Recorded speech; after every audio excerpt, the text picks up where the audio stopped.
All right, Assalamu alaikum, brothers and sisters. Raheem here, the messenger of the covenant. Brothers and sisters, let me correct a couple of things here.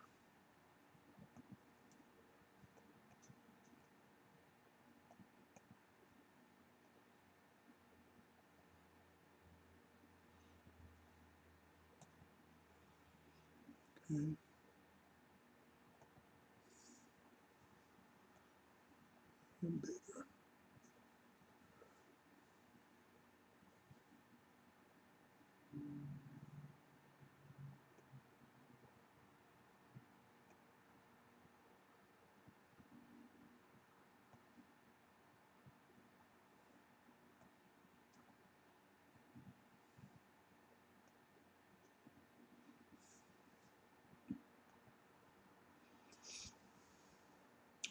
Okay, welcome. Let's slay some demons. Now I mentioned messenger of the covenant. What is that? What is the messenger of the covenant? The messenger of the covenant.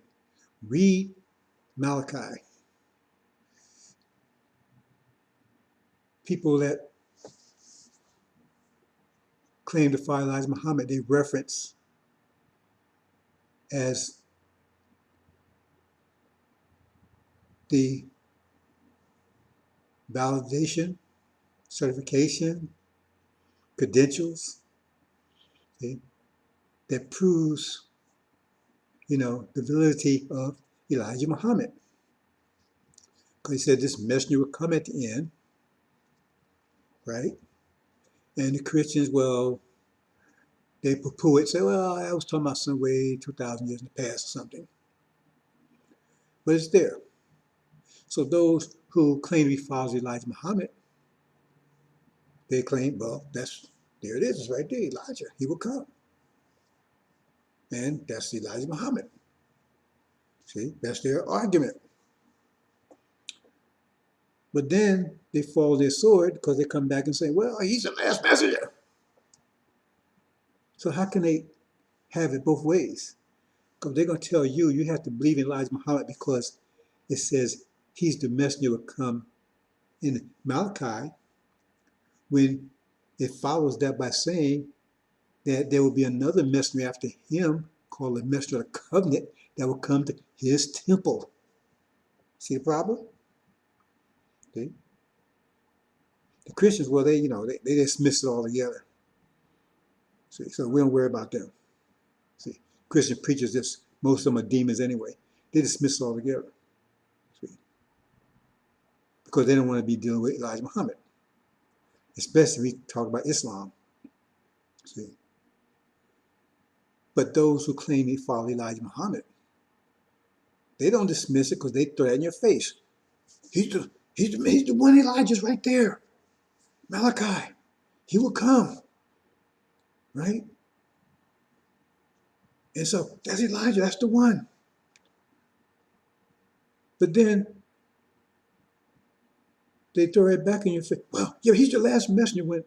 And you can't say that Malachi is the one that gives credibility to his existence, and then turn around and say Malachi, deny what Malachi says.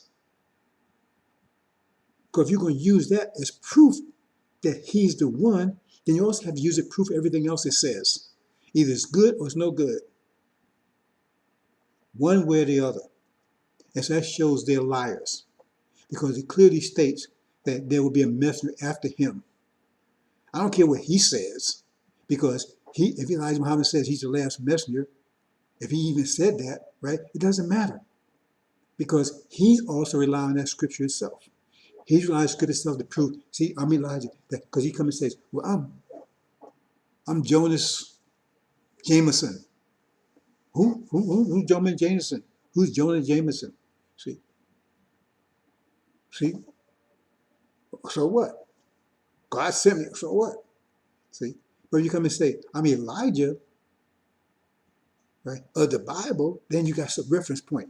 Then you go grab the Bible and see if that says it, does what he says. He does what he says it's going to do and all that kind of stuff. Try to find, is what he's saying credible. But he comes saying Jonah Jameson, so what does that mean? God said, well, okay, what's your proof? What's your evidence? See, but if you say Elijah, then you go in and look and see, okay, then you got a scripture to go in and check out. See, so it doesn't matter what he says about that, because you probably misinterpret anyway, because it says very clearly, if he's going to say that he's the messenger that speaks of it in Malachi, and that means he's saying that Malachi is certified. See, that's the whole thing about Prophet Muhammad. They come out the seal of the prophets, like somehow that means the last. Show me a context where seal means the last. You seal an envelope to protect it. You seal something to protect it or certify to notarize it. You don't seal anything to make it the last. You seal a bottle of wine to protect it. It's like you seal Tylenol to protect it, right? Not to make it the last bottle of wine. It makes no sense. The Quran tells you what it means. It says he certified that all the scriptures and all the prophets and all the messengers was from Allah. That was his seal. Because that's what he did. The Quran says that. So they can tell, oh, the Bible's corrupt. Well, Allah said he would affect his light. He said he would corrupt his light. So that shows they're full of a crap. See, that's what it means he's a seal. He certified all that stuff was correct. So you can't come back and say, well, hey man, that book is corrupt and that messenger, he can't listen to him and all this kind of stuff. No, he says he certified all the ones before him and after him and himself. That's what it means as a seal. So that's what I mean by there'd be a messenger of the covenant. He would be the one that would take you home. So take or leave it. We don't worry whether you take or leave it or not. It doesn't matter to us. See, because we're only coming for those who want to go home. If you don't want to go home, you can stay here. Nobody's going to be begging you, try to transform you or anything. That's not going to come from me. That's not coming from the messenger of the covenant. See, all the prophets before and the messengers, they had to be, go along. They had to nurse you, see, and baby you, hold your hand, all the way up to the time when Suleiman comes. He won't be holding your hand, brothers and sisters. We'll have time for that. See? Anyone, as the Bible tells you, anyone turns away from this message after having heard it, there's no forgiveness for them. There's no second chances. We're not going to waste time with you because this is too big. It's too important. Time of unprecedented trouble. See? So if you make a mistake, that's your mistake. You have to pay a consequence because God of consequence here now. The God of consequence on the scene. So you better be careful. And Elijah Muhammad just said, he said, be careful what you say, who you say it to. He would say that. Look, think about that. Elijah Muhammad would tell the people, and his ministers would tell people, and Elijah Muhammad, while he was present, said, be careful what you say and who you say it to, because Allah is amongst you. What does that mean? He wasn't talking about Farah, was he? So he's amongst you. Be careful what you say, who you say it to. He warned you. See, we got a record, and we're not playing. Okay, let's move on.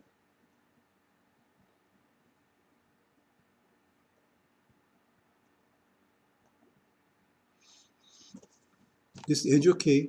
You should be familiar with it. So let's go move on. So now this lecture is going to be about mathematics. I'm going to try to get you some, because we talk about mathematics, I want to give you the fundamental principle of mathematics. We're going to explain that in detail. The fundamental principle is mathematics, because everything is mathematics. But force is the fundamental principle, and force and pressure is the same thing, right? But we'll talk about a couple other things first before we get there. See, Elijah, he had to go to war with God, America, and his Levite army. They had to go in America. They had to go toe-to-toe with America. And he did it for 40-some years. See? Because they had us going, well, we weren't totally defeated, but we were defeated, a defeated people. We weren't annihilated, but we were a defeated people.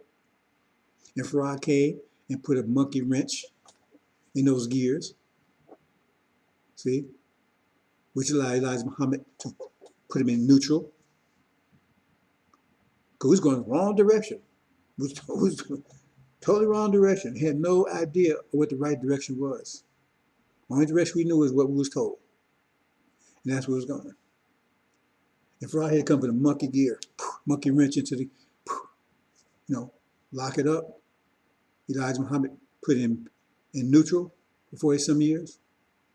Then we had Lion Farrakhan come along, right, and try to get it back in reverse again.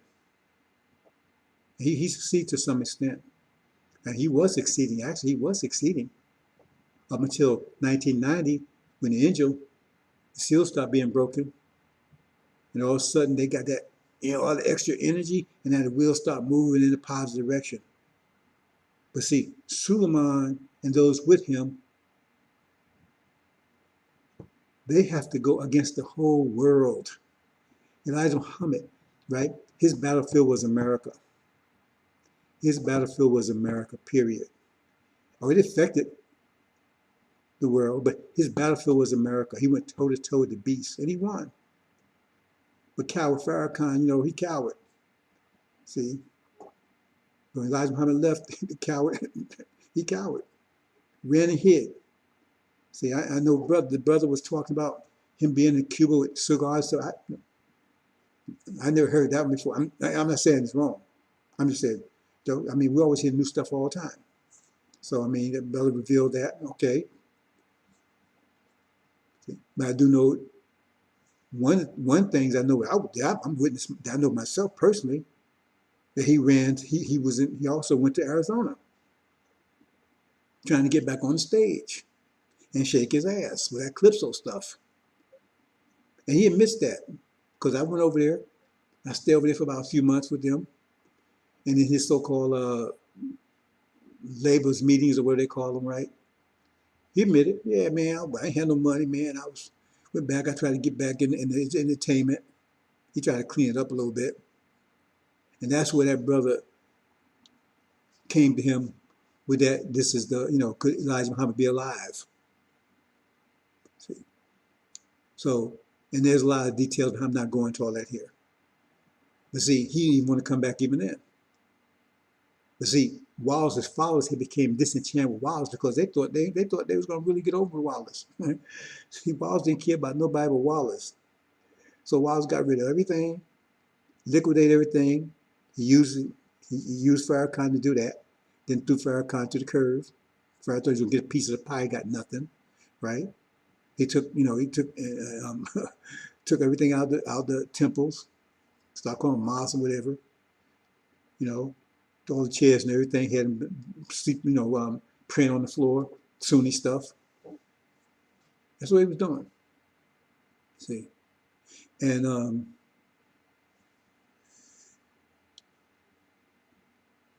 Farrakhan was right down with all that. See, so he destroyed everything Elijah Muhammad had done. Now I never followed the man. I knew he was corrupt. I knew the scripture. See, that's what he did. He got rid of everything. Had him going to, Sunni mosques, praying with the Sunnis. See? So, and then when he didn't need Farrakhan anymore, Farrakhan ran back to Massa, begging to get on the stage. But Wallace's followers, right, they was all disenchanted because what Wallace did after he got rid of everything, see, they thought that they was going to, hey man, there was going to be ministers, and there was going to, people going to come and give money and take care of them, because the ministers on Elijah Muhammad, they was lead a mosque. The mosque members took care of them. They donations, charity, whatever you want to call it. Because they had, the members had sustained the minister and the captain, all that kind of stuff. So they thought they'd have a similar situation under Wallace. But Wallace didn't play that game. See, but Wallace said, hey man, you want to be an imam? Fine, you go get you a job, but we ain't gonna pay for you. They got pissed off. They thought they was gonna milk the believers. So they got disenchantment because they weren't going to make no money on the Wallace. See, Wallace wasn't, they weren't going to make no money on him because he got rid of everything. He was looking out for him. And that Sunnism wasn't playing well, you see. So they got disenchanted. And so they were looking for somebody to get this thing go back on, you know, not going again. So the brother went out there and talked to Farrakhan, tried to get him back. But he went with guarantees. See, because they had these lawyers. I was in Chicago, so I know. I mean, I was there. So he had the Chicago, because I know the whole picture. I knew the whole thing. So he had these Chicago lawyers. They weren't Muslim. They were going to guarantee his future. They were going to finance his return. Because he said he had no money. He said he had the money, was broke. So he didn't do it because he wanted to do it. He did it because he had no choice. What would you do? If you're about to be homeless and your fans about homeless and everything, somebody offer you a lifeline, right? What are you going to do? Whether you believe it or not. I mean, just think about it. If you don't believe in God and you don't believe in Christian religion, you don't believe in any of that stuff, right? You think it's all BS. Well, why wouldn't you become a preacher? Just say whatever they want to say because you know they're going to take care of you. You don't believe it anyway. Say these fools out there. So I say whatever they want me to say as long as they keep taking care of me. You understand? You understand what's going on behind that? Because a lot of those preachers out there, they don't believe none of that stuff. But they know these people do, and they find a way to say, I can make money off of these people. They're stupid enough to do it.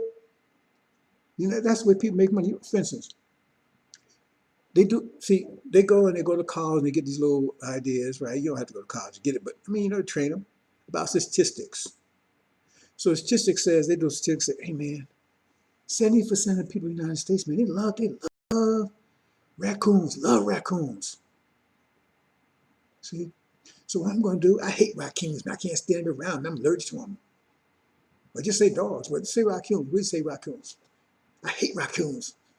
Now, one of them bit my mama. She died from raccoons. I hate them. See, I hate raccoons.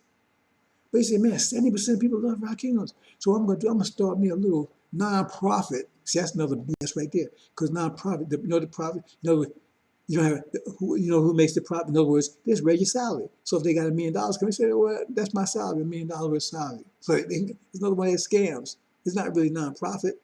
They just name the profit salary. So you start a non-profit, right? It says, Raccoons Anonymous, or whatever. Love raccoons. Love them, whatever. And we need to take care of raccoons and stuff. And so people send all this money because they love raccoons. He don't care about no raccoons. He wouldn't care if they all be stinking there tomorrow. But you know what I'm saying? But he knows he can make money doing that. So he sets up this foundation. People do it all the time. They do it for, you find people go out here and they may not even like LGBT stuff, but they know they can make a lot of money pretending they do. That's the game. But see, we don't understand it. We think, see, one of the reasons why a lot of us said we got in trouble, because we were good-hearted and we thought everybody else was good-hearted like us. We didn't think anybody would do the things that we found that they would do, that would trick us. And so that's one of the reasons why we need to come to this process, to wake up. Because we really had no concept of evil. We had no concept of evil before Dr. Yakub.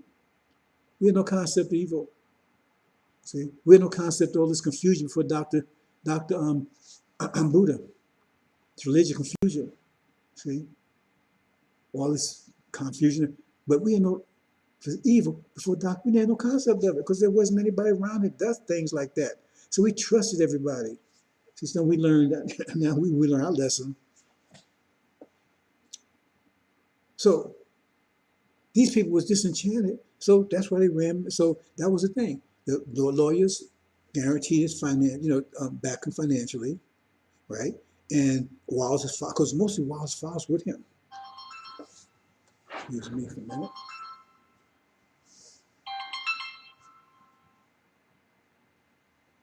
Mostly it was Wallace's followers, right? That was when he came back. And they guaranteed his safety, security, and everything. See? Because I went over to talk to them. They was all wild. I went over there, talked to them, and said, hey, what's going on with Farrakhan? What you want to know about Farrakhan for? You want to be part of this? Well, you want to be part of this? You got to tell what you've been doing for the last few years, 2 or 3 years. So, holy, excuse me. I've been with Elijah Muhammad for the last, And you out, and he'd be asking you what you've been doing for the last couple of years. See, they're sick people. Anyway, so that's why he came back. That's how he came back. He had security guarantees from Wall Street people, and he had financial guarantees from these Chicago lawyers. See? And so he started coming out and he started talking and started bringing people together. And he just tried to bring other people in because, you know, he knew most of the people had left Elijah Muhammad. And he knew the only way he can get it back. He couldn't come talk about all this stuff. But he came in, he didn't come in to help. He came in he was a parasite to get all he could get out of it. See? That's what he came back for. See? So he used Elijah Muhammad's teachings, right, to draw the people in. That's not what they got. Because his idea, his point was to finish off what Wallace had started. Wallace was stupid. Wallace threw the frog into the hot boiling water, and the frog fell and jumped right out. Bam. So Farrakhan just said, hey, put him in cool water and slowly heat it up. Okay. So anyway, you understand? Elijah Muhammad, he's had to go toe-to-toe with America. See? I'm not representing Elijah Muhammad. I made that very clear. So if anybody thinks that I'm doing it, I'm not doing that. I'm representing the angel. I'm the messenger of the covenant. I'm not representing Elijah Muhammad no more than Elijah Muhammad represented Prophet Muhammad.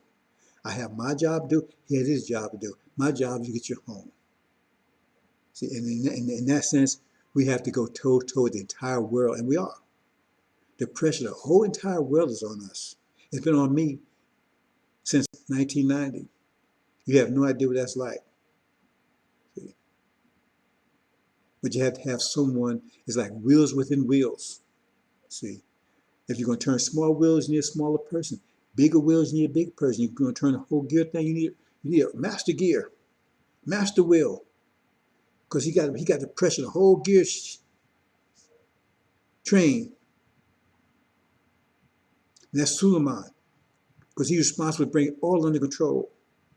Read the scripture. He said he was responsible to bring all the control and then deliver it back to his father, David, or Farad. That's what scripture said. That's what it says in Daniel. Ancient of Days.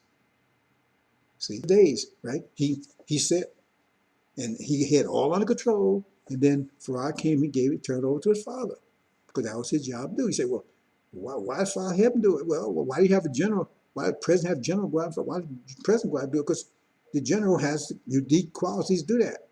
And what we are right now is primarily a spiritual war. See, Farad is dealing with the physical war.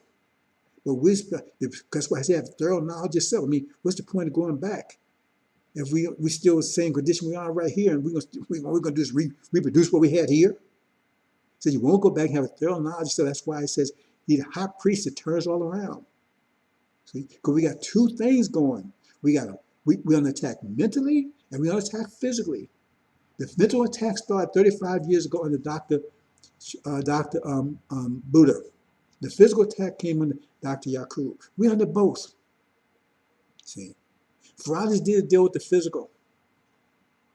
He's deal with the physical.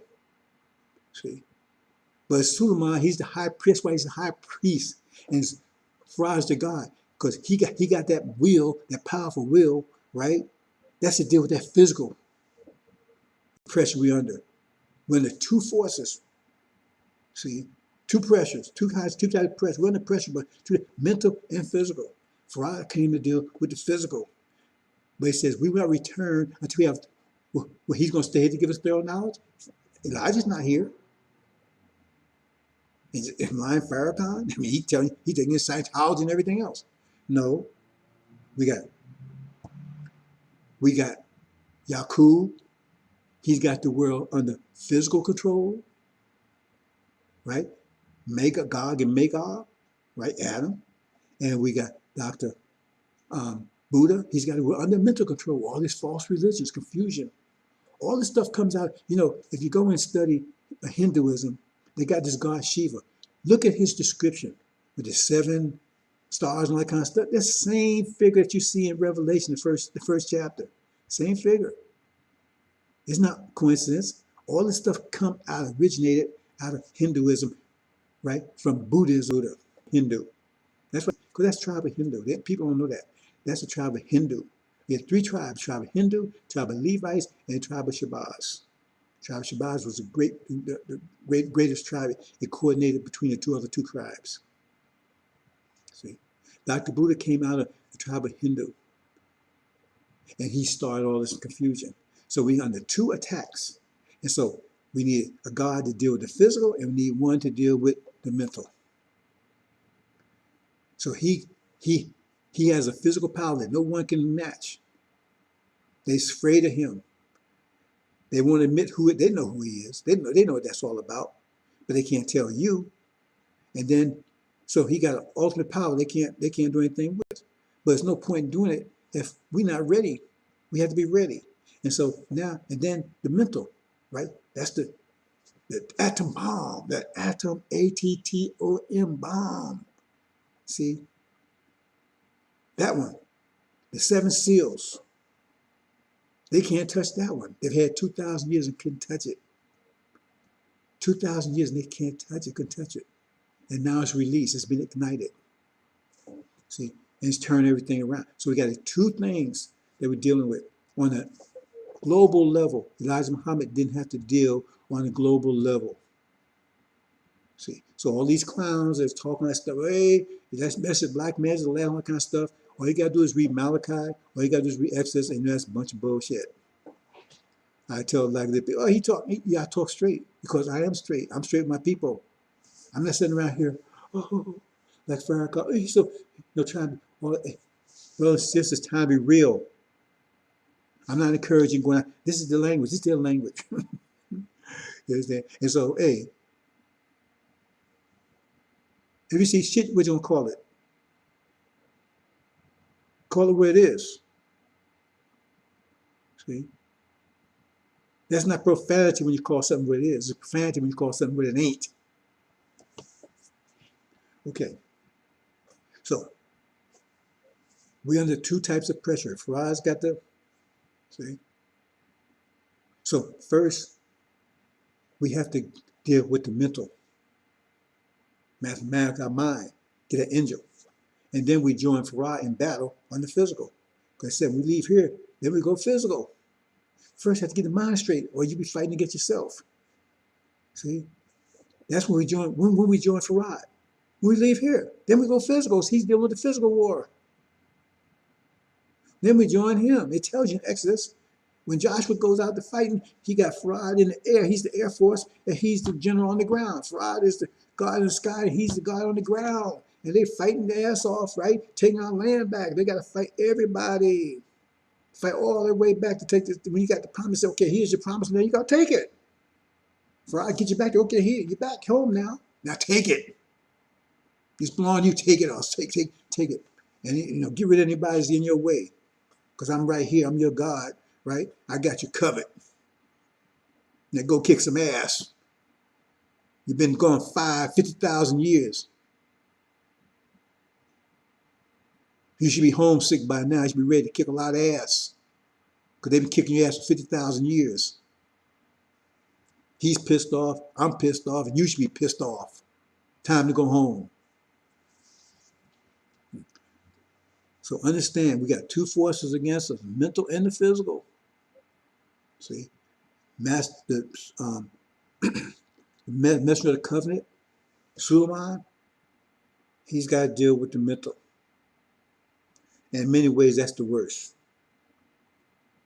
See? He's got to deal with the mental. Get your mind back. See? Because we got all this confusion. It's worldwide. The whole world is involved in religion. But see, Adam was smart. Adam got rid of the Pope and that religion and jumped on mathematics. See? And now he's kicking the world's ass with it. Because he's not kicking that world's ass with pair breeds. He's not kicking the world's ass with prayers and magic carpets. See? He's kicking the world's ass with mathematics. Because mathematics is only religion, it's only true religion. Okay, brothers and sisters, hope you understand. But we're dealing with it on a global level. Elijah dealt with locally, on national level. He dealt toe-to-toe in America. But we have to deal with the whole planet. And we're going to win, and we're winning, and we're going to continue winning, and we're going to ultimately finish them off. Wheels within wheels. They're turning one way, and we got to turn this whole thing back the right way. Because the guy said, the world of illusion. Everything about you is illusion. You don't even know it. You think you're free, and you're not. See, one of the things about language that more free here in America than you if you was in the Soviet Union. You think you are. I mean, you still do 9 to 5. How much time do you have to use? How much time on your hands do you have to take advantage of that so-called freedom that you have? Then when you come home, right, you got to rest. You got to prepare for the next day, right? You can't do anything that might upset your boss, because even when you're away from your job, because if you do, right? See, the thing is, the corporation had just much trouble. It's so much the Soviet Communist Party, because the boss got total control over you, even when you ain't working, because he found something you did you wasn't working when you wasn't on the job. He could fire your ass. Then what you do then? Then you out in the cold. You had no more freedom here and there. But the only thing is, see, these people are smart enough to say you're free. See, they didn't say it over there. If they had said that, then people said, because you tell somebody they ain't free, oh, they back against the wall. See? But you ain't free. You ain't free here. You've never been free. You've been on a plantation since they brought you here. You've never been free. But they tell you free, so you think you're free. You're still on the plantation, still 9 to 5. You still got a boss. You got the paddy wagon, the police force. That's what they was here for, to keep you under control. You still got all of that.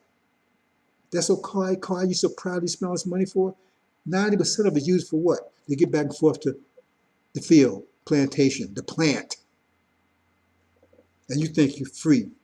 Oh, I can vote. Vote what? Who you voting for? You voting for what master, what plantation you're going to work on. What master is going to be in charge of the plantation. How the hell is that free? So you got how many hours have you got? What, a weekend? Right? That you can take and, or you do the things that you claim that you want to do. But if you ain't got no money, you can't do any of that, can you? See? Then of course you're doing things you claim you want to do on the weekend. But most time you so tired, you work, you sleep all during the weekend. So how much time you got to exert all this so-called freedom that you think that you have? You don't have any more than they had over there in Soviet Union. The only thing is they were smart enough over here to tell you, hey, you're free. Because as soon as you tell them they ain't free, they're trying, hey man, you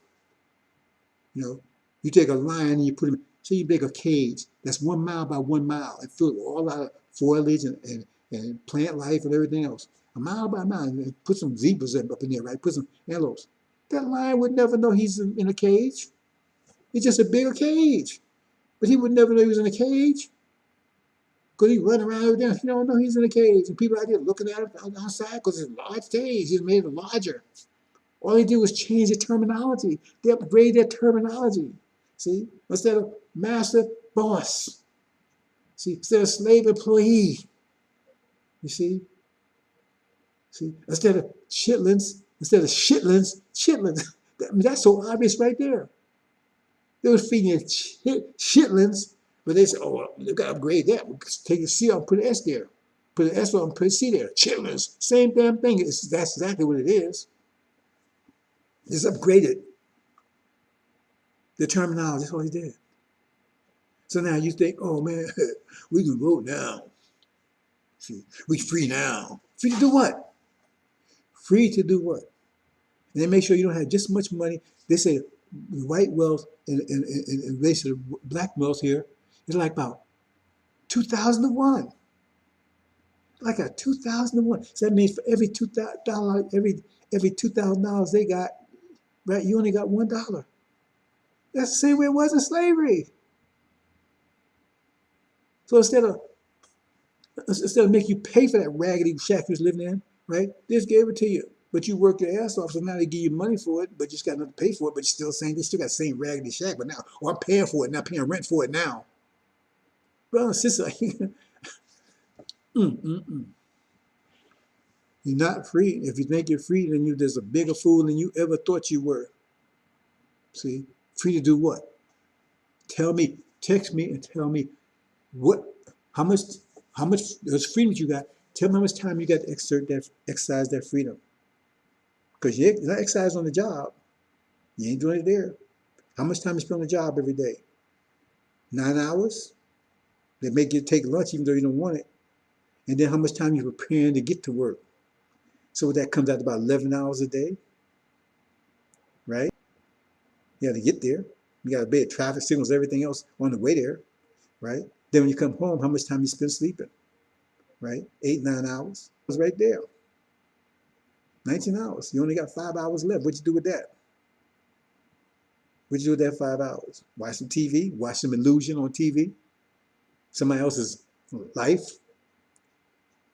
So then what are you doing there? What are you doing the extra 5 hours? For all this freedom you got.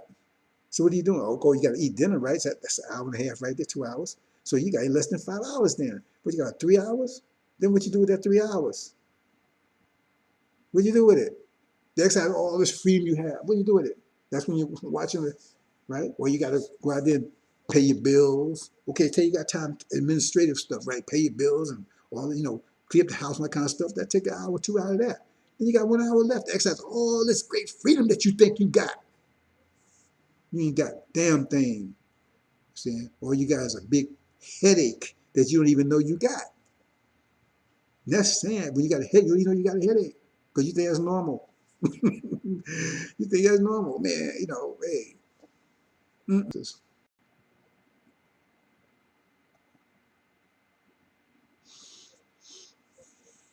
There we go. Dr. Shabazz and Dr. Yakub. Slug it out.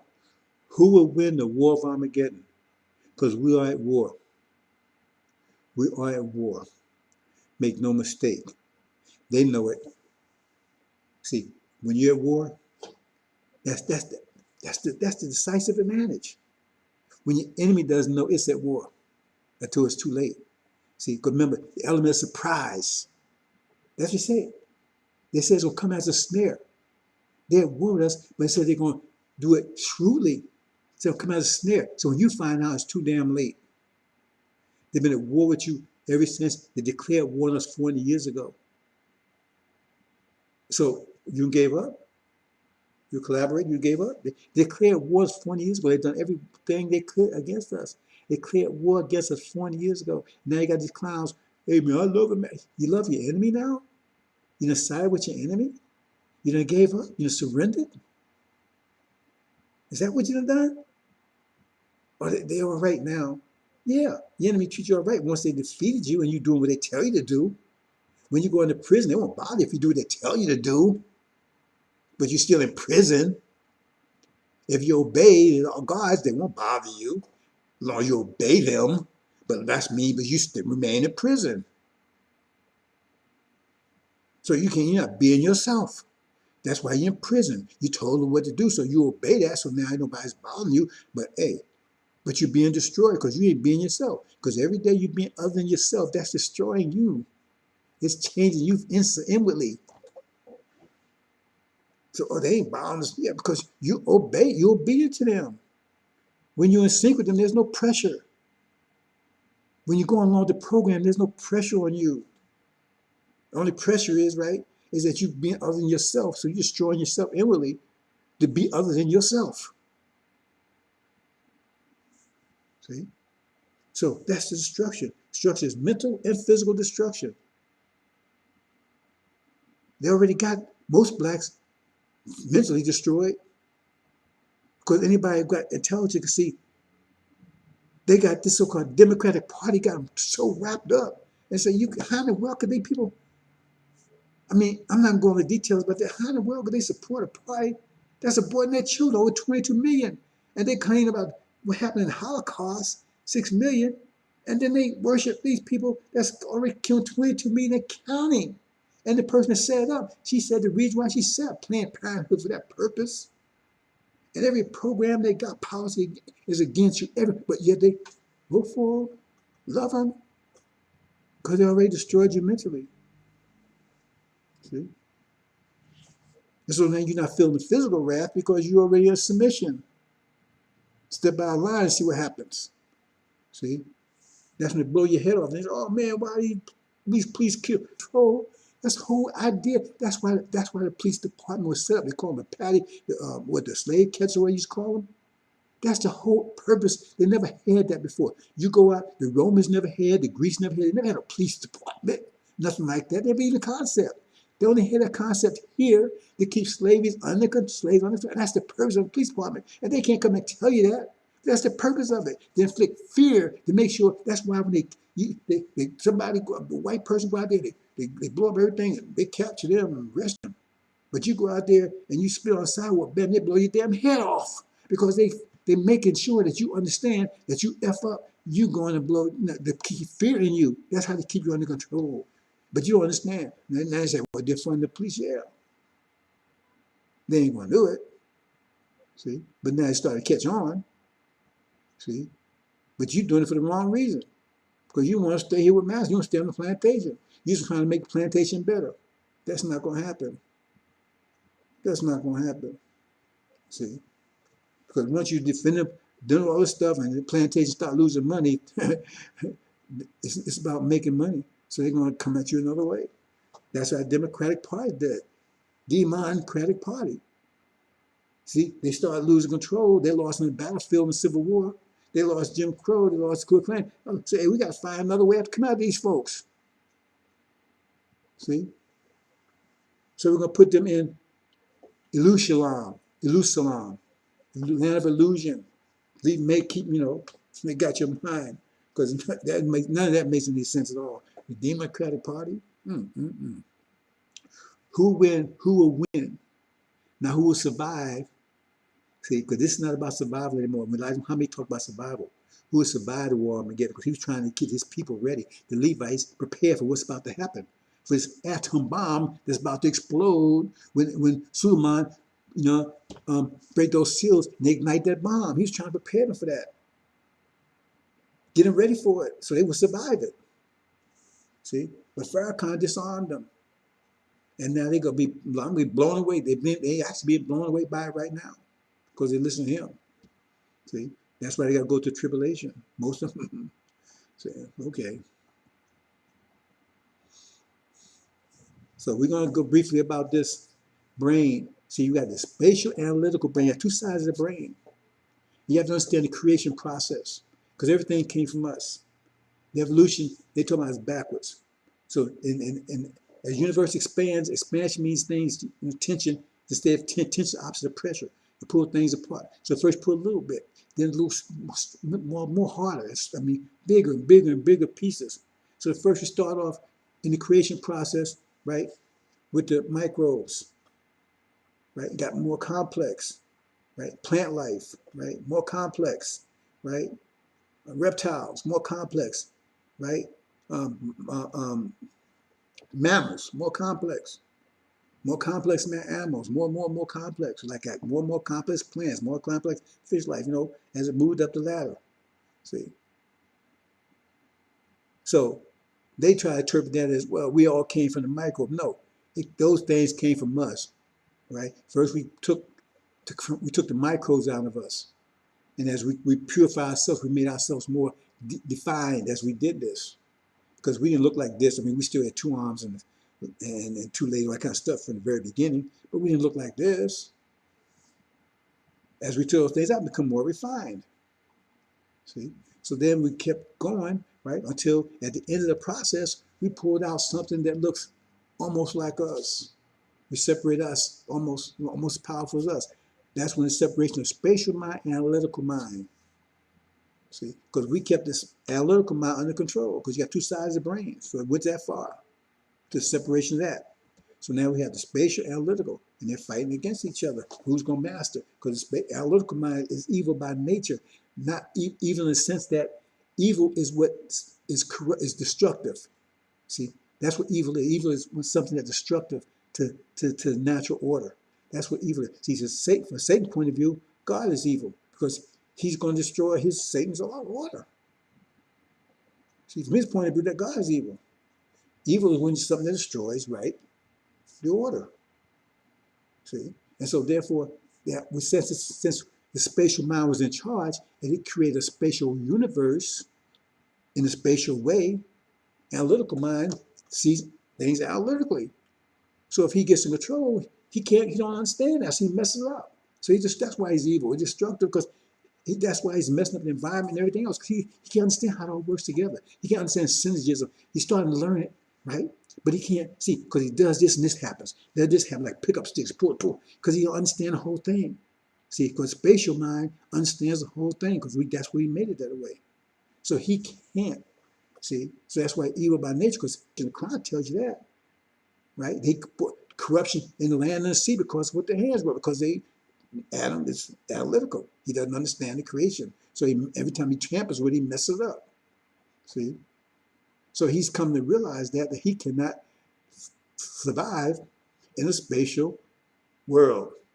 He can't convert the whole universe analytically, but he can't survive in a spatial world. So now he wants to go and say, okay, well, hell with that. Let's get rid of biological. Let's go cyber. Let's go cyber. That we have to deal with the space anymore. Because computers, cyborgs. See, a cyborg is not a robot. A robot is just totally mechanical. A cyborg is when you take, and basically end result is you take a human brain, biological brain, and put it into a totally mechanical body. See? It has all kinds of powers that result from that. But that's a space, that's an analytical world. That's a cyborg. You know, you saw that movie, Star Trek, Star Wars, Star Trek, when they had the Borg. The cyborg is short for cyborg. They was taking humans, right, and implanting all kinds of mechanical things and giving them all these powers. And that's the world they're trying to get to. And they're working fast on it. And they're getting closer and closer to it every day. But that's not a world that you will be in. They don't need you anymore.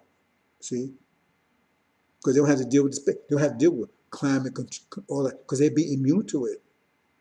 See, when you got that kind of body, rain, all that kind of stuff don't bother you. Because all you got to do is turn a switch and you know, your brain can see whatever you want the brain to see. You can think any way you want to think. Because you're hooked into, you know, you got you basically got these implants into your brain, you know, so you got time. I'm not going to all that, but you can feel and see anything you want to feel and see. So it can be rain outside and you can be walking around, and from your point of view, man, you on the beach is hot and warm and everything because you're in a mechanical body. Anyway, that's what they're moving towards. And that's the world, and that's the world that you cannot live in. You will not, because first of all, just think about it. Can you buy a Lamborghini? Maybe you got a few that can, but you can't. So what if they tell you all of a sudden, man, the only thing you can drive is a Lamborghini? That means you're going to be out of luck. If they say, only thing you can drive on the streets now is Lamborghinis, what will happen to you? You can be walking. So when they come to these cyborg bodies, what they work on, like night and day. See, you don't understand those DNL stuff they're doing. You don't, because most of you don't understand mathematics and science, so you don't have no idea what they're doing. But when they come with that body, it's going to be how much do you think a Lamborghini costs? How much do you think a cyborg body would cost? It costs a lot more than a Lamborghini. Can you afford it? Then they'll give it to you. See? Right now they got Lamborghinis. Can you get one? So guy, he's living in a mansion, 20 bedrooms, 20 bathrooms and everything else, right? He's got the Lamborghini, he's got his Hummer, he's got his little private plane. He's living like that. So if they say, only way you can be a citizen of the United States, you have to live like that, what's going to happen to you? What's going to happen to you? What's going to happen to you if they all of a sudden say, that's the only way you can live. That's the only kind of houses they're going to build. Why do you think so many homeless out there right now? Because they can't afford the level, everything went above the cost. A lot of people homeless out there, they getting checks, they getting Social Security checks and everything else. Just can't afford to live, right, with that money that they had because the price of living, everything went up. When I was a child, a loaf of bread cost about 10 cents. Try to buy a loaf of bread now for 10 cents. A child would go a long way with 10 cents when I was a child. 10 cents is nothing now. You wouldn't even waste time with 10 cents. You see what I'm saying? So the cost of living went up, and now they can't afford it. That's why reparation is a big scam. Because as soon as you got it, if you got it, and you're fool to do it because you're throwing away your inheritance, right? But they start printing money like crazy. So all of a sudden, that $1 million that you thought you had, all of a sudden, that's a loaf of bread costs $100,000. Well, how many $100,000 in a million? 10. So you buy 10 loaves of bread, now you're through. You think that will happen? Why do you think war started in Germany? Because inflation got so bad, you understand, that a loaf of bread was cost like 1,000,000 marks. A mark is like a basic quarter nowadays. It got so bad that they had to they had to get paid 3 times a day because they went to work, right, in the morning, right? Something loaf of bread might have cost 100,000 marks in the morning, but 2,000 marks in the afternoon. So they had to pay them 2 times a day because 3 times a day, right? Because money changed so fast, they had to get the money and buy something before it was worth less than it was 3 or 4 hours ago. And they was actually paying them in wheelbarrows. Check, read it. They had to carry, they would have wheelbarrows of money, millions of dollars, millions of marks, because the money was worthless. And that's when Hitler came along and just got rid of all of that. See? That's how he came to power. So you understand what's going on. So you do that. Who's facing that money? And you think they wouldn't trick you anyway? They would do it on purpose. What, didn't they do it to the Indians? We gonna get reservations. Or you have to stop fighting everything. You got written there what happened. And we'll give to you. And then the next thing, the settler was taking the land. Sitting on, and those you study, you know the story. It's all the illusion. See? But you would not be able to afford that new reality, that cyborg reality. Okay, you can have a body, it's gonna cost you $10 million for the cyborg body. Oh, I can't afford it. Okay, now that cyborg, he can do 10 times much work than you can do for less money. See? He's not getting sick. He's not getting tired.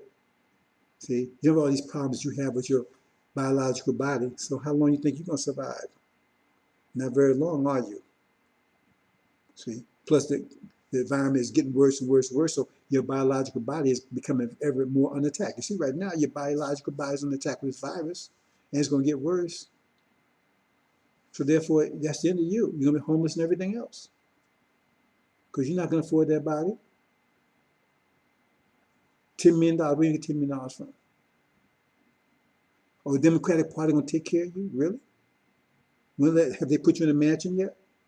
Have they bought you a Lamborghini yet? Have they bought you no. They send your jobs overseas, ain't they? And now they send them, give them to, where do you think all these people come across the border? Who do you think jobs are going to get? Whose jobs do you think they're going to get? Let's move on, brothers and sisters.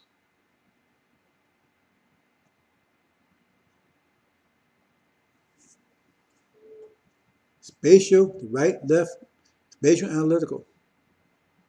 So what's happening is Dr. Shabazz has taken, right, the right side, that's the creative side.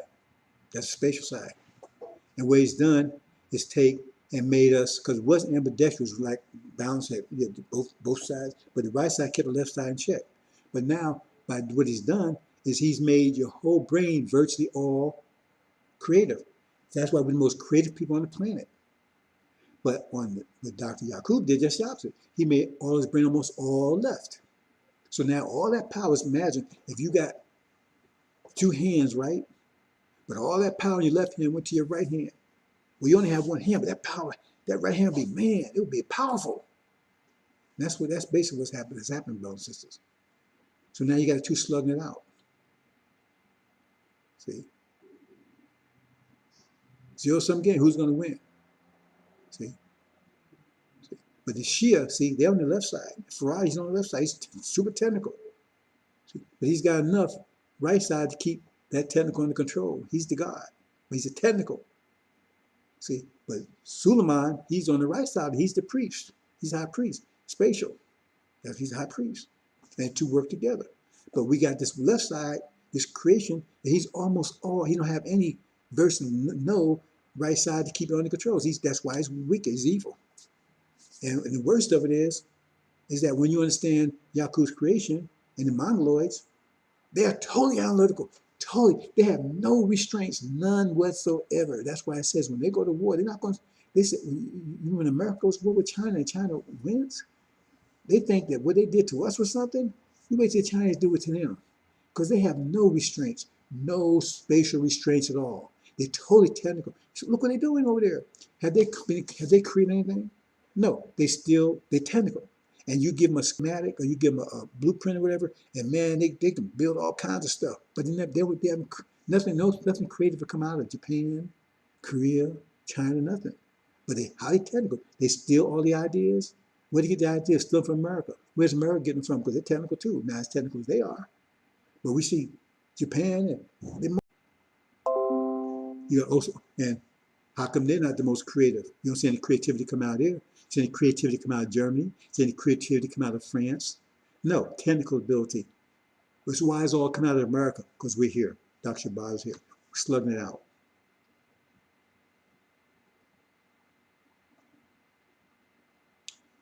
Cyborg evolution. That's what they're in the process of. See, from their point of view, that's the next stage of evolution. See, from their point of view, they came from us, just like they're saying we all came from the apes, but the apes are not evolved anymore. So where they put the apes? They put them in cages now. Yeah, they say, yeah, we came from apes, but apes, no, they're their family, but they put them in cages. They put our family, our great uncles and aunts and everything, but they put them in cages. Because they stopped evolving. And that's what they said about us. They said, we stopped evolving. They said, yeah, we came from black people, but they're not evolving anymore. You got to understand that concept. That's what they think. They ain't going to tell you that. So that means eventually because the next stage of evolution is cyborg, and we're not going to make it. So that proves that we're not evolving anymore. So now you got these cyborgs right here, and we got us, our biological, so we're in cages now. They already got most of the cages already. What do you think these prisons are? They got millions of our people in prison right now. It's in cages already. Brothers and sisters.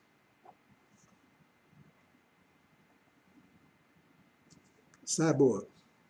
See? Not a robot. You got a biological brain in there. That's that body. See? Totally mechanical and electronic. All implants. That means he can take and say, hey, you don't have to watch a movie. See? He just press a button and he sees it in his brain. So he can do time distortion. So he can feel like he's on vacation in Bahamas for 20 years. Because he can make a second seem like 20 years. You understand how the brain works. He can do all kinds of stuff with that. See? You don't have to have a relationship with a woman. You can press a button, boom, and he had total experience. It's like it actually happened. It's better than TVs. I mean, it's like, I mean, from his point of view, it's actually happening.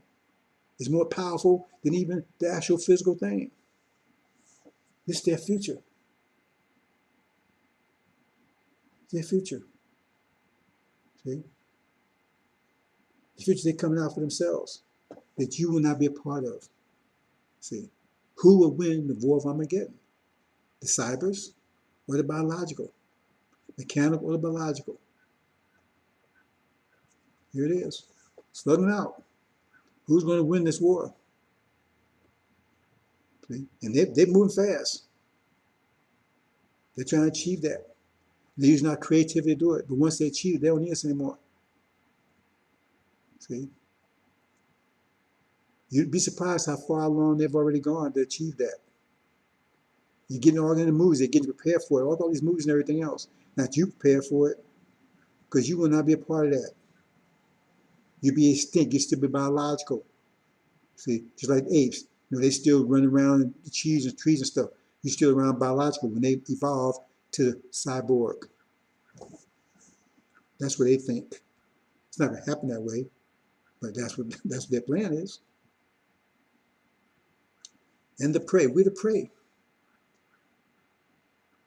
See? That's why I won't let us go.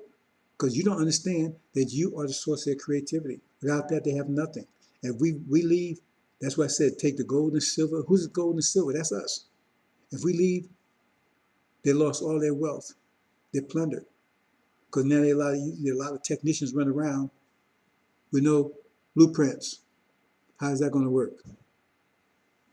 See? Like having a car without a steering wheel.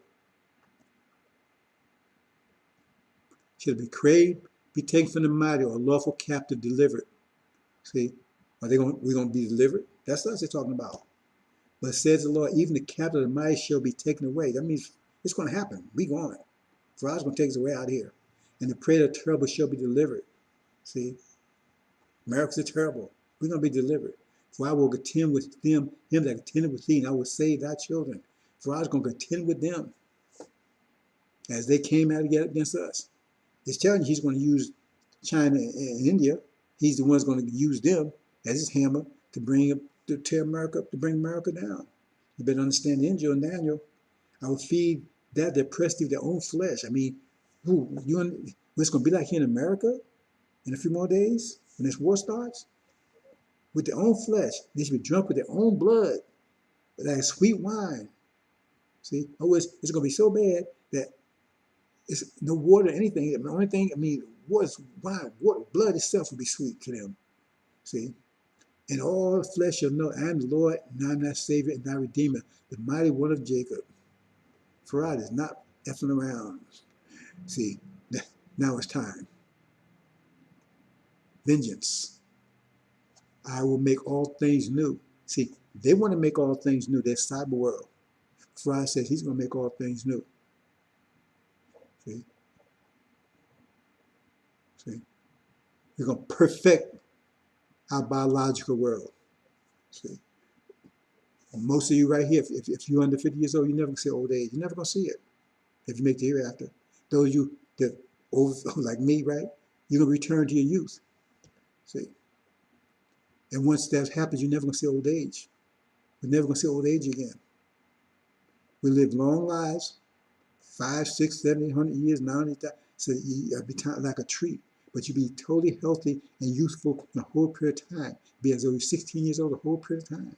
That's our biological world, but that's not their world. See, if they're cyborgs, they the same thing. They can live forever as a cyborg. If they get a part, they just replace it. All you got to do is keep their brain going, and the brain doesn't die like the rest of the body. The brain can constantly, they say technically, right? Theoretically, it could live forever because the brain doesn't work the same with the rest of the body. The body brings its brain down. See, because it needs to fuel the brain. But if you can keep fueling the brain with oxygen, blood, and all that kind of stuff, it's going for who knows. See, so that's why they're going to achieve everlasting life as a cyborg. And you think they're not? Oh, New Jerusalem. See, here's New Jerusalem right here. We're against the whole world. See, her thing disappeared here? Because that's the final war. As we turn home, they're going to come against us as the final war. We're against the whole world. The whole world's trying to stop us. Because it's a zero-sum game. It's going to be either our reality or their reality. Okay, now we're going to deal with the mathematics, brothers. So pay close attention, because what I'm going to do here is I'm going to try to get you to understand how calculus works. Now, it's not the way they teach you in school, because they're very confusing way they teach you in school. So I'm going to try to show you how it works and give you an example. See, the idea, the theory, the idea behind it, because that's how you use this tool to show you exactly how force works. Because how are you going to tell people that's the most fundamental principle in the universe? You understand yourself. So I'm going to show you, and it's not difficult. If you pay close attention, you can go back and review it, and you'll see. Okay, so let's move on. We have a thing called dimensions, right? Dimensions are just space, type of space. Like a line, that's a line right there, right? You have a square. A line is like the first dimension because it just have one dimension. Square has two dimensions because that's two dimensions, length and height, right? A cube has three dimensions. There's no fourth dimensional object. So they try to come up with all that kind of stuff. They say fourth dimension, they're talking about something else. There's no fourth dimensional object. It doesn't exist. So here, but you have a point. Now all these other ones, now a line, that's space. Square, that's space. Cube, that's space. But a point is zero dimension. It takes no space. Because see right here? See right here what you have? There's actually two lines here. In the middle, now, say this line is 1 inch and this line is 1 inch, right? Okay, you put them together, that's 2 inches, right? But in between them is a point. Now, if that point took up space, then this would be more than 2 inches, wouldn't it? So it's still 2 inches. But in between them is a point. That's what a point is. It takes no space. It's a position. Points are position. They take up no space. That's called the zero dimension, because dimension means space. Zero space. That's what I mean by zero dimension. A lot of people get confused. Well, they don't understand that in their physics, in their so-called quantum physics. That's one reason why they get all messed up. Now, line. See, a line you see on the left, that's a line. But a line is made up of 2 points. Remember, on both sides. It's a point on both sides, right? See? So, but one point is just a mirror image of the other point, right? So we're only going to concern ourselves with one point, because the other point is just a mirror image of the other point. Here's, we got an arrow showing a point here. Put this point to a point, and this arrow is pointing to a point. But it's just a mirror image of the other one. So we're only going to concern ourselves with just one of them, right? We'll see, understand that in a minute. Here's a plane, see? It takes 4 lines to make a plane. See 4 lines here? It takes 4 lines to make a plane, okay? So we call it a rectangle. It's a plane, right? Okay. So, but 2 lines are just a mirror image of the other 2 lines, like I show here. So we're only concerned about 2 of them, because the other 2 is identical. Other 2 lines are identical to the other. So we're only concerned about 2, because the other 2 is just, they're there, but we're only concerned about 2 of them, half of it, okay? Here's a cube. Now a cube takes 6 sides. It takes 6 sides to make a cube, right? 6 sides. If you go in your room, right, you got 4 walls, right? Then you got the ceiling and the floor. There's 6 sides. 6 sides make a cube. Your room is normally a cube, basically a cube, right? Ceiling, floor, that's 2. Then you got the 4 walls. That's a cube, right? So I show it here, but three sides is a mirror image of the other 3 sides. So we're only concerned about 3 sides. We're not concerned about all 6, because the other 3 is just a mirror image of the other 3. So we're only concerned about 3. Remember that, I keep saying that. We're only concerned about 3 of them. That's third dimension. See, square is the second dimension. Did I say that before? See, a plane, that's a second dimension, right? And a line is the first dimension. So line is the first dimension, plane is second dimension, cube is third dimension. But a point is 0 dimension, takes no space. Each one of these takes space. This takes a length, this length and height, this length, height, and depth. Okay? Third dimension. Now, here I show again. A geometric point is defined as a 0 dimension. A point is defined as a 0 dimension. A point has no space. The point is just a position between lines. The point is defined as x to 0. That 0 there tells you, we'll talk about that in a minute. If I say it here, it's going to accuse you. That's called exponent. I'll explain it in the next one. I don't explain it because it confuses you. Which is a point. So x is 0. X means unknown, because you could put any value in there, right? So if you had 5 lines, then that would be 5 there. If you had 6 lines, it'd be 6 there. You had 10 lines, it'd be 10 there under x. It shows how many lines it is. But if you say 0, that means you're talking about, right? Well, in this case, you're talking about, you just put 10 there, you're talking about 10 points. Because you're talking about points. When you say 0, you're talking about a point.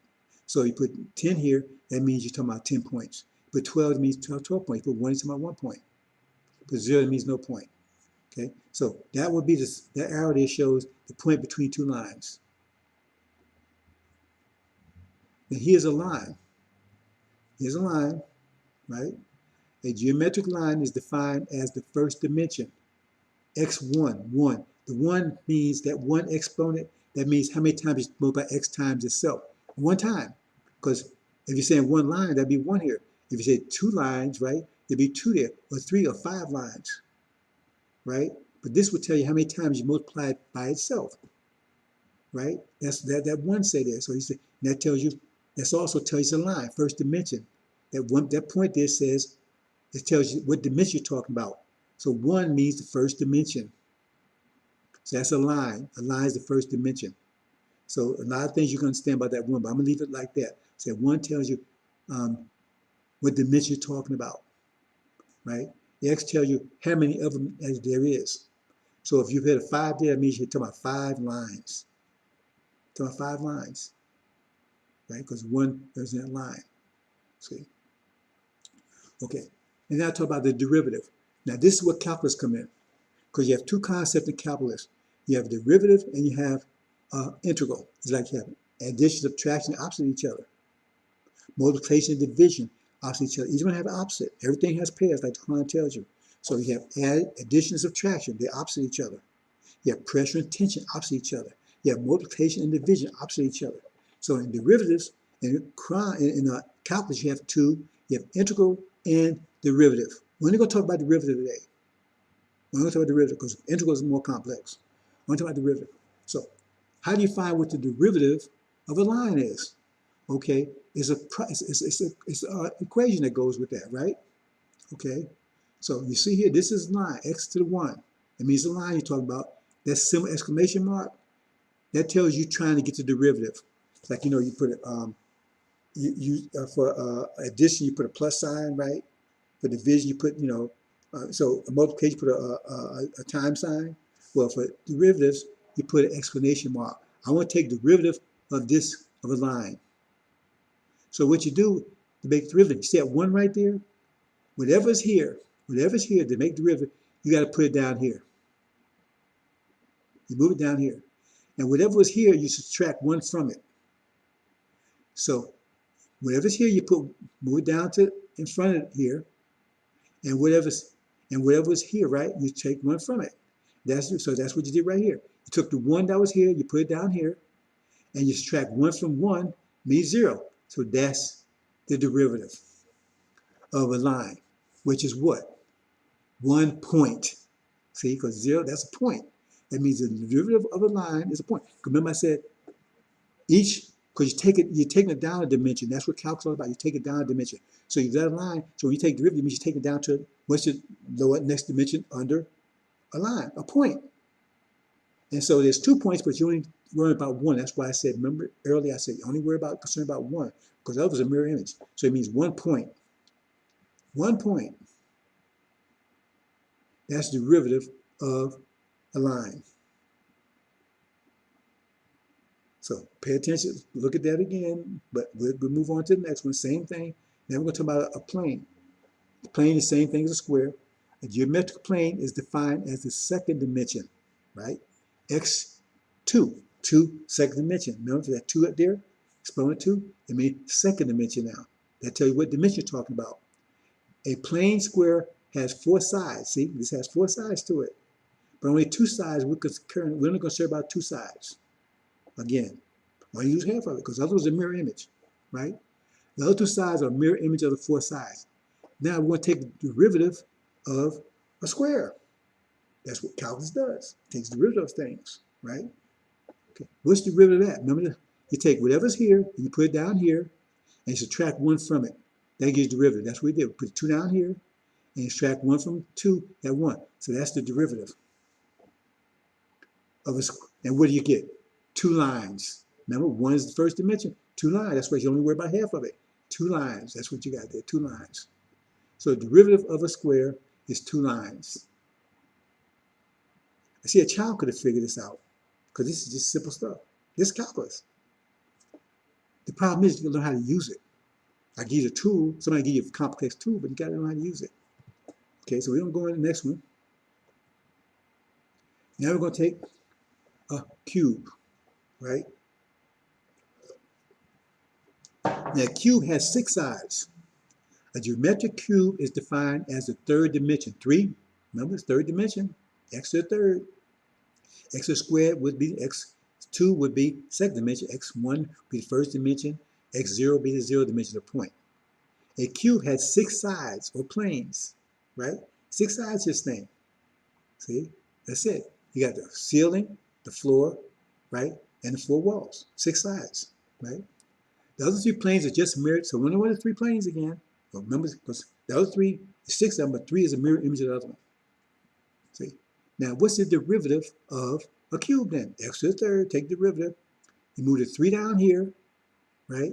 And you subtract 1 from the 3, 3x squared. That'll be 3 squares. Remember half of it? 3 squares because we went down a dimension.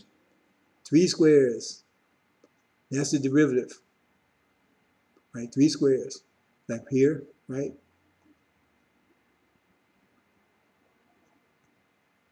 The derivative of this was 2 lines because you go down the dimension. You went from the third dimension to the second, to the first. You went the second dimension to the first dimension. That's what you're doing. That's what derivative does. Take you down a dimension. There you go. That's the process, how you figure out a derivative. Okay, now, this is what we're going to try to give you an example while we're doing this to understand the fundamental force of the universe. Now, velocity, like speed, velocity and speed is not quite the same thing. But velocity, car moving, right? It's moving at 100 miles per hour, right? That's velocity. So it's distance divided by time. 100 miles, right? That's the distance per hour, the time. So the velocity is defined as time, which is distance, or distance divided by time. How much distance over time? That's velocity. That's how you define it. That's the mathematical expression for it. X to the first, because distance is a line. So that's the first dimension, right? X to the first. X to the first is a line, right? Remember, you can put anything in X, depends on, if you got 5 lines, you put 5 there, right? But we're talking about just X, so one line, right? So X to the first, right, is a line, right? So X to the first is a line, but it's also distance, right? Line is distance, right? See, so I just put X words there, but you can also say it's distance, line is distance, same thing. So you have distance divided by time, that's velocity. That's the mathematical definition of velocity. Now acceleration, the concept, what's acceleration? Acceleration is the derivative of velocity. That's what acceleration is. We take the derivative of velocity, that's when you get acceleration. Now why is that? See, that's what we're going to try to get you to understand here. See, understand, because this is the concept, this is one way they apply calculus. Now, once you learn calculus, then you can find all kinds of ways to use it because it's powerful, right? But we're going to use it just for this purpose.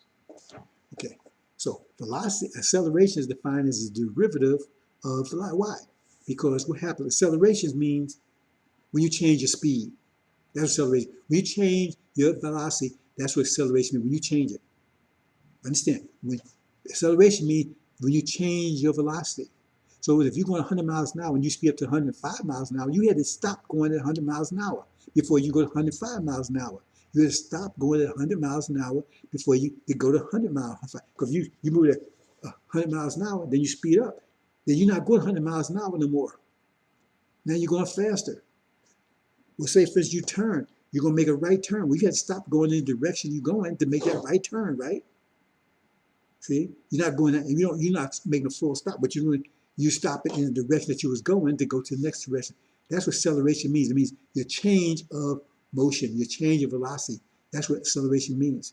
Because you can't be going that same velocity anymore, because now you're going different velocity, either different direction or different speed. That's what acceleration means. That's the concept. That's why it says derivative. That's why acceleration is derivative, because what's the take the derivative of this, right? You get this, which is a point. That means if you're moving and you come to a point, that means you stopped. You stopped. You came to a point, you stopped. See, because you got to stop to go to when you stop going 100 miles an hour. When you start, you would not go 100 miles an hour no more. Now you're going 105 miles an hour. You're not going 100 miles an hour north no more. Now you're going 100 miles an hour south. That means you stop going 100 miles north in order to go 100 miles south. You stop going 100 miles an hour, right, to go to 105 miles per hour. So you had to come to a point where you went to the next level. because you're not going that level anymore. You're not going that level anymore. So you're going to another. So it means that's the you gotta understand concept. That's what it's talking about. So you have to come to a point where you're not doing that what you was doing anymore. So you're not doing it anymore. So you come to a point. So now you're doing something else. That's why I call it acceleration, right? It's a change in velocity or change in direction. Any change in your velocity is called acceleration. That means you're no longer going in the way in the direction or speed you was going before. You're going to something new. So that means you're no longer doing it in what you was doing. That's the mathematical concept of it. So that's why acceleration is the point, because you go from a line. Remember, velocity is a line. So you go down to a point, which means point means you're not going the line anymore. See, at least not that line, right? You either going to change the direction or you change the speed. You got a different line now, not the same line you had before. That's what that means. Hope you understand, brothers. So this means the line comes to a point, or velocity stops, which translates as something moves, moving stops moving. Which translates as something moves, which translates as something moves, stop moving, right? So something that's moving, stop moving. Stop moving. Stop moving either that speed or stop moving that direction. It takes force to stop something from moving. It takes force. You got to step on the gas to make it go faster, right? That's force. If you're going to change direction, right? That's force to make it change direction. You got to turn steering wheel. Take force to make it change direction, right? So that's why I say it takes force stops to move, which means acceleration. Because when you, right? That I know it's something you got to think it through, right? But that's what it means. So in other words, so that's because since it takes force to either increase your speed or slow your speed down. Because if you slow your speed down, that's acceleration too. Because now you got to put on the brakes, right? Change direction, same thing.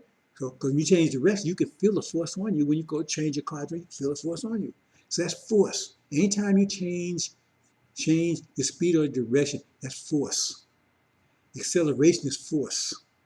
That's why I say acceleration, mass times acceleration equals force. Mass just tells you how much force it is. Because if you drive in a car and the car weighs 100 pounds, right? And you speed up, right? Okay, it takes the amount of force. But if it's 200 pounds, it'll take twice as much force. It takes 500 pounds, it's going to take 5 times. So mass just tells you how big the car is or how big the thing that's moving is. That's what it is. So it's just call it a scalar, right? So in other words, if moving at 100 miles an hour in a Volkswagen Beetle, and you move 100 miles an hour in a Hummer, right? It's going to take much more brake power to slow that Hummer down than it's going to slow that Volkswagen Beetle. Turn it into another direction, right? For the Hummer than it will the Volkswagen Beetle. If you're going to speed it up, it's going to take more gas to speed that Hummer up to 105 miles an hour than it would Volkswagen Beetle. See, because that's force, more force. So the mass is just how big it is. That's why mass times acceleration equals force. So acceleration and force is the same thing. Mass just telling how much of force it is. Acceleration and force is the same identical thing. See. So here, I hope this next example will bring it home for you.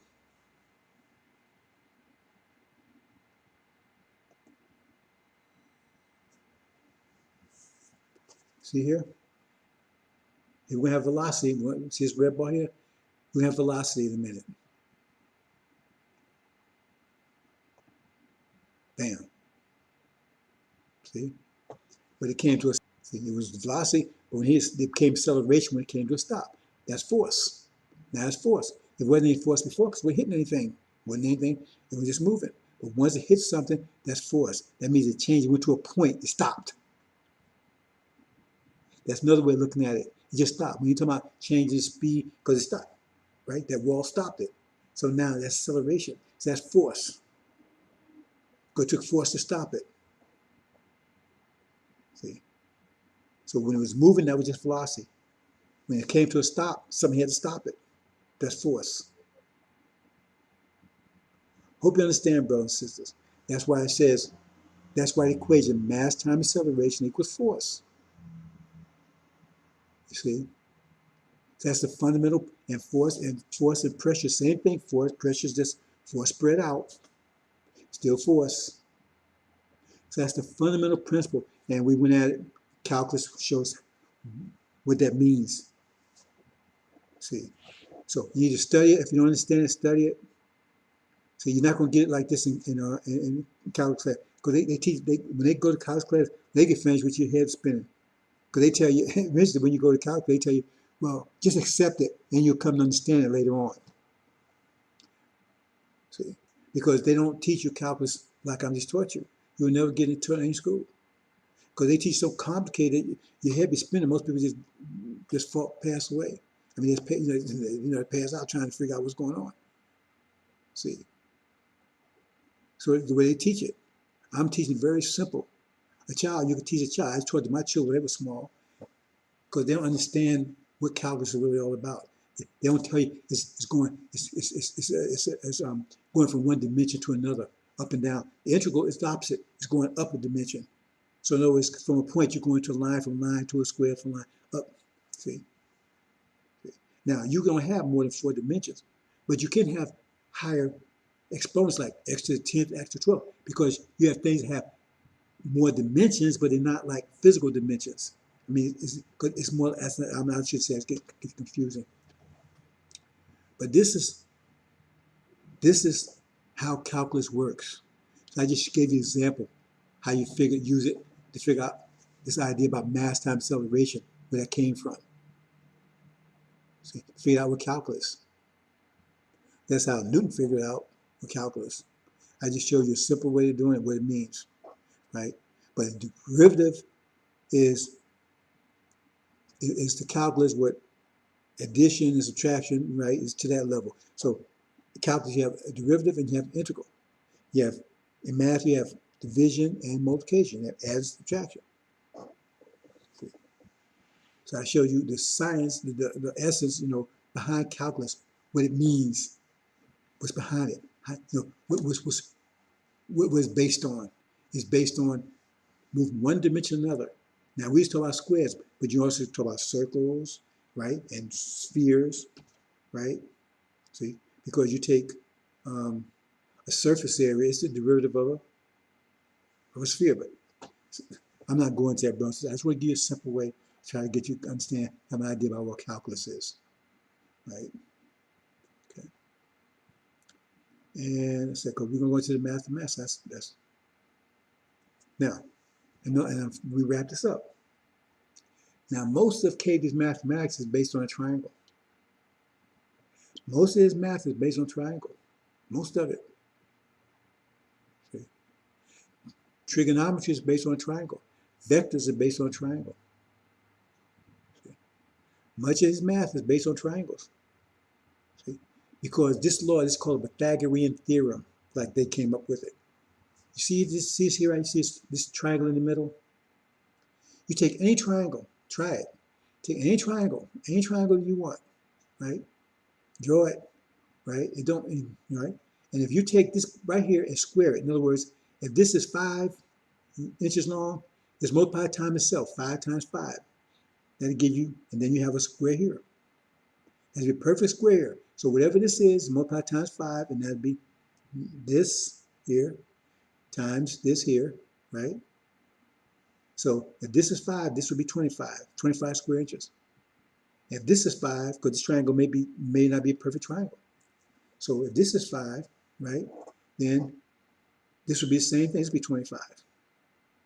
This could be 3 or whatever. If this was 3, then this would be 3 times 3. But in this case, I made a perfect one. It could be 5 times 5. Right? This is 5, this is 5. But it could be 3 or 2, whatever, right? If you add this and this together, right, it'd be the same value as this is right here. Add this and this together. See, I should have did something here. There's a perfect, they're called a perfect triangle. It's 3 by 4. So 3 squared plus 4 squared 3 squared is 9, 4 squared is 12, right? So 9 plus 12 is what? 21. Wait, is that the right one? 3 times 4. No, 4 times 4 is 16. 3 squared and 4 squared. So 3 squared is 9 and 4 squared is 16. So 3 squared plus 4 squared, that's 9, plus 16 is 25. See? So in that situation right here, this would be 4, and this would be 3, this would be 9, this would be 16, and this would be 25, because this here would be 5. Because when you have that type of triangle, that's called perfect triangle. 3 by 4, this line here will be 5. It's called Pythagorean Theorem. So this will be 20. And it works every triangle. Take it. Take it. Just go and take it and say, right, draw your triangle. Get your ruler, draw your triangle. And say, make it 4 by 4. Make it 3 by 5. Make it 3 by 4, the easiest one, like I just showed you. Right? And then make each side a square, like I did here. And then take this line, make a square, and then add it up and see if this plus this don't equal this. And it will happen every time. Happen every time. And they build a whole science, mathematics, based on that principle. Trigonometry is based on that principle. Now this is called vectors. Vectors are based on this principle. Vectors are force. It's a mathematical way of dealing with forces. Vectors are very powerful, and they're very simple. Because basically, this plus this equals this. You see, that's why it's so easy, so simple. And so you can do all kinds of calculations because everything is based on force and pressure. That's why it's so beautiful, because this is based, see, this comes from this. Remember this triangle? That's the same as this triangle right here. That's a vector. This is called a resultant. That means this and this results in this. So you got, if you have this force going here, this force here, the resultant force will be this. This force and this force will give this resulting force of this. This is called resultant. A plus B equals C. Very simple calculation. A plus, but that's the same thing as this. A plus B equals C. This comes from this. This is this. It's just shifting around. Put this, see, this is the same as shifting around. That's where vectors work. I'm not going into detail about it. So now we talk about trigonometry is based on that, and vectors are based on that. Trigonometry is used for all kinds of things, also for measure how far the sun is. Because basically, if you know, say the sun is right here. Say the sun is right here, right? And you know here's the earth and here's the moon. Now, if you know that the earth is here and how far the moon is, right? Then you can figure how far the sun is. All you do is draw a triangle. You draw a point from here to the sun and draw a point here to the sun, and then you can figure out, you say, well, take this squared plus this squared, take square root, and that's how far the sun away is. Because you don't have to go to the sun. All you have to do is get to the moon. But you don't have to do that. Because if you're here on the earth and you know how far New Jersey is, how far Oakland is, right? Then you know you got this. How far New Jersey is, how far Oakland is, right? Then you say, okay, then draw a point from Oakland straight to the sun and draw a point straight from the sun back to Newark, says, right? Then you got this triangle. And you know exactly how far the sun is because you knew this, and you got an angle. See, trigonometry deal with the angles. And then you know you can tell how far the sun is if you know how far Oakland is from Newark. Draw a line. Then once you draw a line, then you draw a line from to the sun. See? You draw an angle to the sun. So, okay, if I look at the sun from here, what's my angle? Because see, the sun is going to be, you know, going to be an angle. You get the angle of both, and then you figure out, say, hey, that's how I know the sun. That's how I know how far the sun is away without knowing. That's how far I know where the stars are without being there. Because of triangles, trigonometry. All that you're going to learn about is not, they teach you in school complicated because they don't want you to learn it. It's not complicated teaching you because you never got like this. I can teach you this stuff, but we don't have time for it now, but you're going to learn it hereafter, right? But it's all based on that simple concept. A plus B equals C. A plus B equals C. A plus B equals C. The same A plus B equals C. Okay. Okay, brothers and sisters. I think that's it. Yeah, that's it. Except we got, we got the 5 pillars of Islam. Top is consequence. Top is consequence. Then you got torque. Mass time is acceleration equals force, right? Acceleration is energy. Mass is food, right? Currents, Hajj. Okay, brothers and sisters. Hope you understand. Hope this has been informative.